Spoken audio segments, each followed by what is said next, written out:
How are you doing, Professor Barnes and class? I hope you guys are doing well. And in this last video response, I'll be taking a few passages from the Egg and Sperm Cell reading by Emily Martin. The first passage I'll dissect is: the texts celebrate sperm production because it is continuous from puberty to senescence, while they portray egg production inferior because it is finished at birth. So, women are born with all of their eggs, yet that doesn't receive praise. When men produce sperm, they're celebrated because of the sheer amount of production. Why is that? Did the female reproductive system get boring because it comes with everything it'll have? I think humans love the idea of production, just because the female reproduction system doesn't produce millions of eggs in its lifetime. That doesn't mean that it isn't productive. You see how produce and productive, kind of carry different meanings. We love the concept of creating more and more. Many people would feel more productive if they accumulated $1 million in increments, as opposed to being born with $1 million sum. I'm just comparing the $1 million sum to the eggs and the sperm.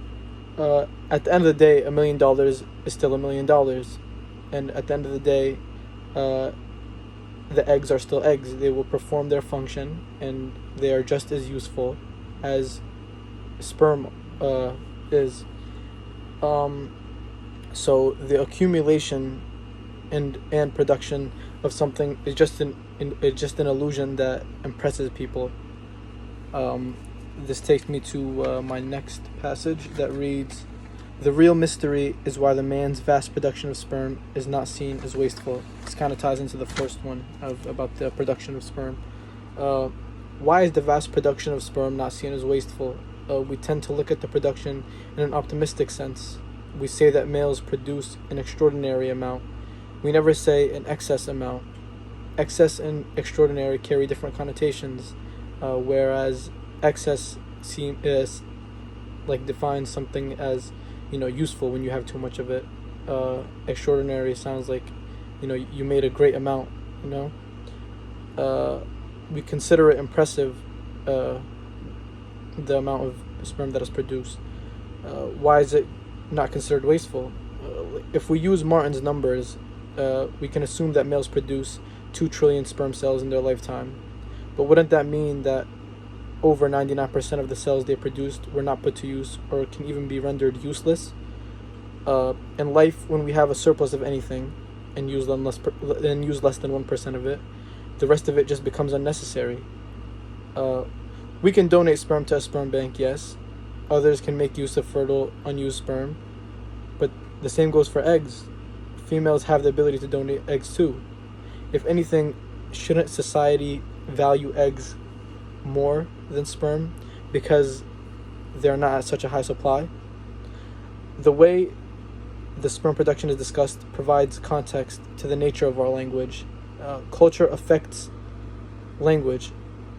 It affects the language that's used to describe scientific phenomena. So the way the biologists discuss the production of sperm and eggs, it's like their language is affected by the culture that surrounds the two. And for the rhetorical summary, I just wanted to use the first paragraph.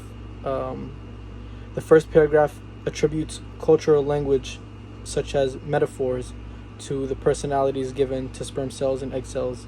And when I mean personalities, I mean sperm cells are seen as the heroes, the dominant, big figures that save the egg cells. But, in actuality, they both, complete a two, I don't want to say person job, I'll be personifying them. They complete a 50-50 workload job. Thank you for your time.